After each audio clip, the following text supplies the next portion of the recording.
uyinkosi uzelwe uNkulunkulu. Sinikwa lapha nje ukuthi umuntu ma uthi uyasindiswa kwenzeka kanjani. uJohane ke uyibeka kamnandi akayibeki njengoPaul. Ngizoza kwekaPaul iversion yokusindiswa iyafana. Kodwa uJohane uthanda ukusilekelela la kulezi insuku zokugcina abantu abangaseshisekeli ukushumayela asebeshisekele ukuba namasons. Lona uzalwa yimi. Akusaphakanyiswa ukuthi umuntu la ukuthi wena umuntu nje maye kwakholwa noma ngabe kushumayele wena wajuluka wamanzi kodwa maye nje wakholwa ukuthi uKristu uJesu uyinkosi uzelo ubani bazalwane. Mhlamba silungisa impela lesishone phansi. Kulezi insuku asisenabo abantu abashumayela ngoba befuna ukusa abantu kuJesu. Sesinabantu abashumayela ngoba befuna ukuba namasons. Abantu abazobabiza ngabo kuthiwa kubizwa ngama personality cult ukuthi uidolize umuntu.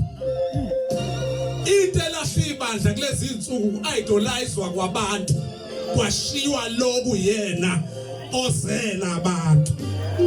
Lithi iBhayibheli mawufuna nje ukuba umntwana futhi akushiwo nokuthi umntwana kamuntu ngoba ngisho sibingelela sithi umntwana kabani? Asho ngisho umntwana kaJesu. Ngisho uJesu akayithathi leyo credit ngokwezwi lenkosi uJesu kuthiwa umfowethu. Manje inzima nje lento sekukhona abantu kwasebe baba. Ingane encane yaboshanele nje bengaka nje maye kwashumayela waphamisa isandla babumakhwasa usethi my son ngoba uyazi ngobani ingoba kwanda ama personality cult ukuthi abantu bafuna ukuphakame bona ifaka usathane ngamabo ngenhlahla ke mina ngasindiswa ngezikhathi lezi okwangadunyiswa lento yamasons nani awuba umonele nje akaze mina lokhethi kumina hey son asiyazi nje lento sizwa ngama young lion.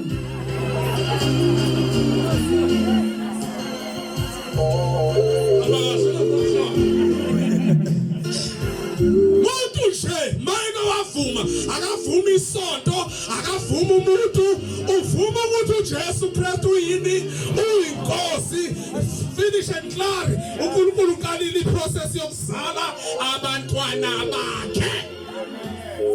Sonke nje wasila singabantwana bakaNkulunkulu. Yabona ngisho abe umfundisi yini? Noma ngabe umpostoli yini? Noma ngabe umkhokheli omkhulu yini? Yebo ke. Ilapho nje mangwane. Iyamkhaza ke lento isupportwa uJesu ngelinye ilanga. Ukhokhoba isikhulu. Isazi umthetho. uNicodemus. Uyakhokhoba kafuna ukubonakala ukuthi khona into angayi-understand kulento eshunyelwa uJesu. Uyothi manje umuntu uma efuna ukuba umntwana kaNkulunkulu ufuna enze njani kambe? Izwi lokhu ukhuluma indaba yokuthi kufuneka azalwe kabusha. Athi ukuzalwa kusho ngizokwenza njani? Ngibuyele esiswini sikamama ngiyoqala phansi uthi uJesu cha. Siyakholwa ukuthi uJesu uthunyiwe suka ezulwini. Wathunywa uNkulunkulu waqalaza yonke indawo. Wamemeza ngezwi elikhulu wathi ubani engiyomthuma kulobu bubi obenyukile base bafika amafasteleni ezulu. La wonke umuntu enza into ayithandayo kunesikhathi se-dark age kumnyama emhlabeni uNkulunkulu ubucishile. uJesu kwaphendula yena wathusa uNkulunkulu wathi thuma mina. Kodwa naye uJesu mayesefikile akabenzi babe ngabakhe ubenza babe ngaba kaNkulunkulu. Bathatheni ke manithanda nithi habeni. ngabona umfundisi ethandazela umuntu uNkulunkulu wamsiza wavela wagijima umuntu wafika wawaphambi kwakhe lo mprofeti omkhulu wavela wabaleka wathi umkhathalani noNkulunkulu sukuma. To God be the glory. Engathi bingakibuye lento bangcwele ka to God be the noma uNkulunkulu akakwenzisa ini engathi ngaqina lento ka to God be the glory. Ngizovana manje bancane.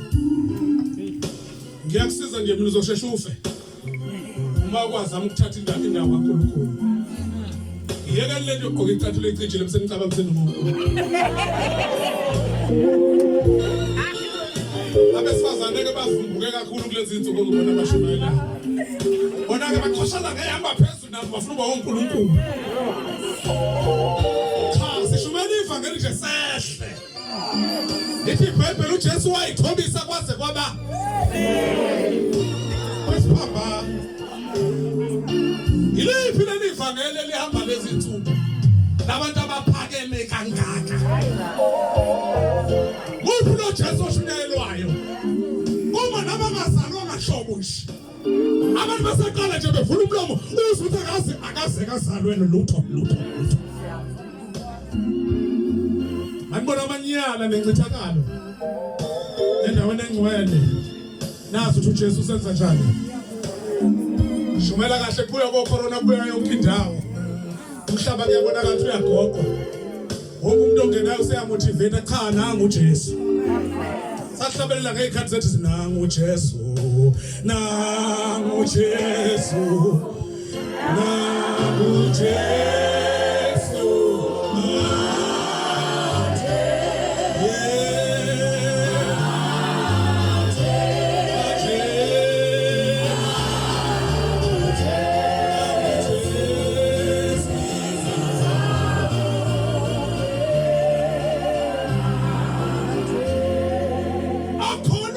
Jesu uyinkosi uzelwe uNkulunkulu. Uphole yakhe version ithi uwenza njani? Uyakhonwa enhlizweni. Bese wenza njani? Uyavuma ngomlomo ukuthi uJesu Kristu uyini yena? Ayisonto. Hayi kuthela mina ingono. Enye izinto ebenza uma Mhlongo simdedele. Besimdedelisa ukuthi ukhulile. Cha ungamdedeli osabhibhidlayo. Ngoba ufuneka phela afika kwazi ukuzwa lapho ukuthi kuseyikhona noma khona. Ungathi wena uzokuthi Apostle Ngcobo wayededele ulokhuzana uMhlongo babumtshana mawufika empangeni nawe ufundedele osabhibhidlayo. Uyovela nje afika lapha ashintshwe ngisho ungasho ukuthi ba. Kodwa ngiyakutshela ophaphama ngisho njalo. Angithi ophaphama. Lo nokho emzini yabantu baphapha. Ngoba uma nezwi lenkosi lingafundiswa akakashalela. Angamana besithatho balasa la azabe right. Asivume bangcwele ukuthi ivangeli lonakele. Khona la kungashiwo khona into right. Kuhle ukuhlanganyela nabantu kodwa kuba abantu abanjani? Abazelo uNkulunkulu la. Amen.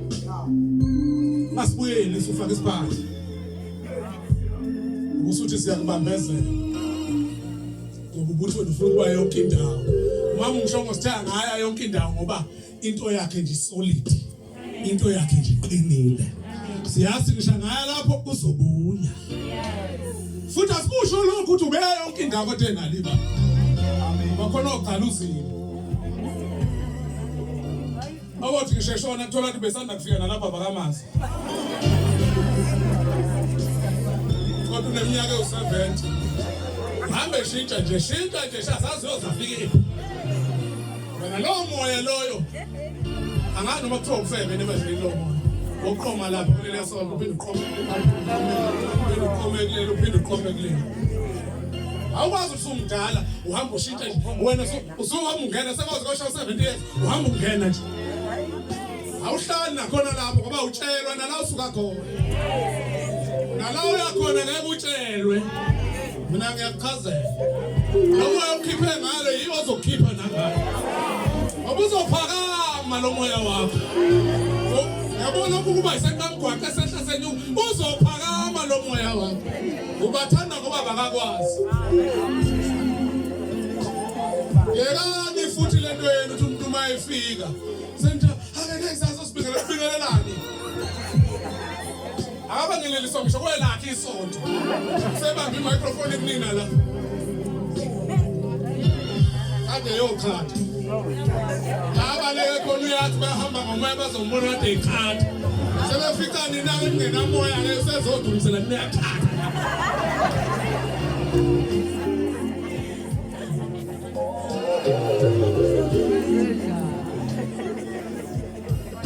Zelo uNkulunkulu. Ngani nje masingaphuma lana sazi ukuthi senze njani bazalwa. Kuthiwa ke siyazi ukuthi ukuthi bazelo uNkulunkulu siyobabona ukuthi bathandana. Hawu bazalwane. Isiqimba esiphakathi kwabantu abakholwayo. Hawu ngisho ukuthi ubambe imicrophone omunye kuyezwakala isishiqimba sokuthi abakhonzi ndawonye. Engabe niya kuliphi izulu. Niyajajana. Anithandani inhlobo. Niyanguluzelana. Nithela inye li right. Nithela inye liko right. Uyado right uJesu lenimphethe. Abanye badansa mase kushaba ngakubo. Mangakashaba ngakubo badansa. Ngawuphuza lo moya ebandleni kwenzeka. Uthi malifike likibandla kufuna ukulisha. Lani inyaka zakho mase kusumo walo umfundisi ngathi hey nina akudlalwa la. Bonke abefundisi bayashumayela. Oshumayela anenze njengami u right. Isiphiyaphiya si right. Uma Mhlongo khabhayo u right. Wonke umuntu uNkulunkulu uma umdesigner wanabantu azothinta inhliziyo zabo. Phela leyo mpela. Sekuyavala. Siza kuNkulunkulu ngokukholwa enhlizweni. Bese siyavuma. Asivumi isonto njengoba kwenzeka sivuma uNkulunkulu uJesu ukuthi uyinkosi. Lithi ke siyazi ukuthi makuukuthi singabantwana bakhe siyakuthandana. Bese lingagcini lapho lithi bese sigcina imiyalo. Asinanesani ke bafowethu lapho. Sigcinani? Imiyalo. Angisho umnikelo wesonto. Yazi umnikelo okulula kabi mawukhona. Kunzima mawungekho. Kunzima mawungekho kahle bakenzele isiphakathi lingakahle. And uyajwayela umnikelo ukuhlala kumuntu ongazwani kahle noNkulunkulu. Awunomkhutshana nje ukuhlala. Bese ke mabe bawuthi qhu. Akusekho umuntu okhuluma ngemiyalo kaNkulunkulu. Cha kuthiwa siyazi ukuthi uzelwe. Hayi ngokuthi unikele kahle. Kuthiwa ngokuthi ugcina imiyalo. Hayi khona ke lingibulalayo ke bafuthe egcineni. Lapha ke ku verse 4. Kodwa before ngifike ngicela ukuqala la ku First Peter chapter 1 verse 23. Uthi ukuzalwa kwethu ke ukuvuma ngomlomo ngithi sikholwe enhlizweni ukuthi uJesu Kristu yini. Kodwa manje lento eyakhiwayo uPeter yena uthi asingahambi nokukholwa esingaqondi. Uthi kunento esakhiwa ngayo okuyiyona enza ukukholwa kwethu kume babumtshali nje obungaka ulokhu wakholwa ulokhu waqinisa ngoNkulunkulu. Ingoba kufuneka mangena ungangeni iTbags empilweni yakho eselikade liphuzwa. Uyalibona iTbag liphumela laphinde langena la laphinde langena la lifika selinjani. Usho ukuthi lo oletha umlayezo naye akubuzelo uNkulunkulu. 2 akubuzelwe ngembewu engabhubhiyo. Sakhiwe ngento ehlula izinto. Wake wama uprofethi Elijah wathi phila kaJehova ngimphambi kwakhe akuyuba namasolo namvula. Wasethi njengokusho kwembewu yami noma njengokusho kwani kwezwi lami. Unento esithi masindiswa kufuneka sizwe. uPaul ke uyisho kahle athi ukukholwa akuzi kungekho ukushumayelwa noma ukushunyayelwa kwezwi. Amen. Asilaleli inganekwane kodwa silalela ini. Uma Mhlongo wako wathandaza izizwe. Kuthiwa kwashunyayelwa shunyayela inganekwane wasukuma wathi baba sesikhathele izinganekwane.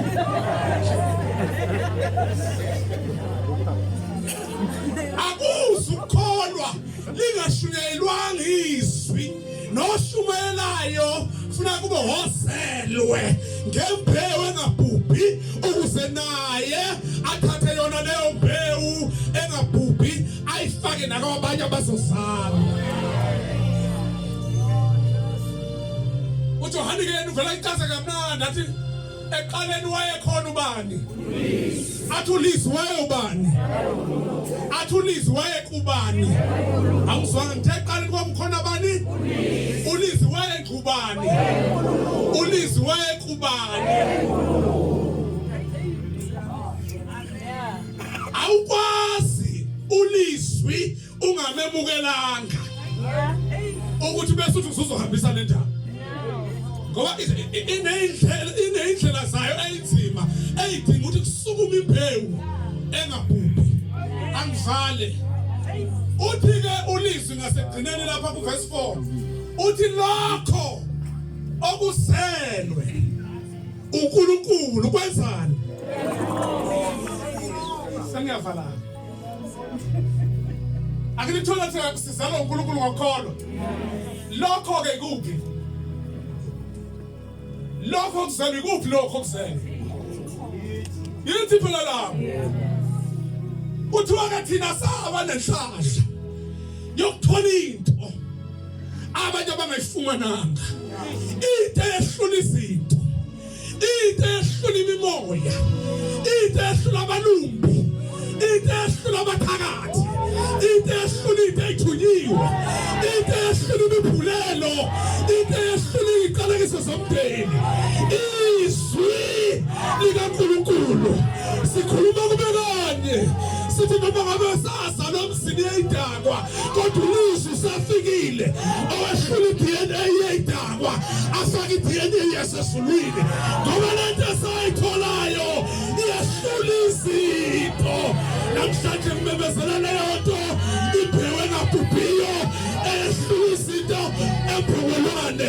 Ngiconfront imimoya yasemphongolwane enenkani, imimoya yabalumbi, imimoya yabathakathi, imimoya yakho konke okumelene nokushunyayelwa kwezwi. Ngithi mina ngezwi lami ngisela uNkulunkulu ngiyahlula izinto. Abakholwa kule ndawo ayahlula izinto. Abakholwa kule ndawo ayahlula imimoya. Abakholwa kule ndawo ayahlula abathakathi. Abakholwa kule ndawo awasabilisha imphulelo.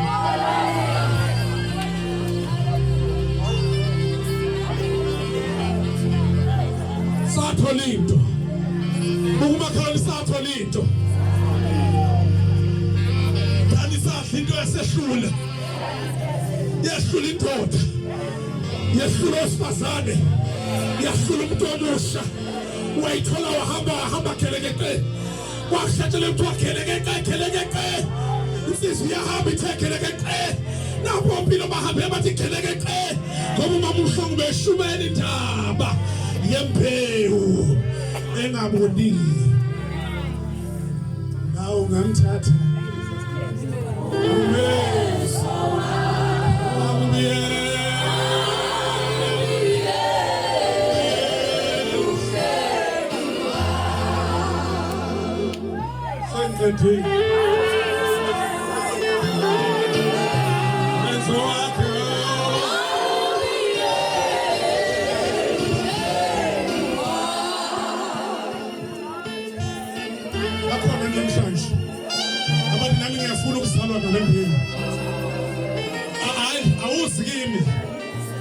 usakule Jesu lo ngisho ngasuka la ubuyela esontweni lakho uthi awungazalwa madoda sasa mawuvela esontweni lakho noma abeliphi uthi awubakithi kwathi ngokufa konke kwasi kazalwa Jesus Kurabashaka, Rabakosamana, Rabashaka, Rabakoshaya, Rabashaka,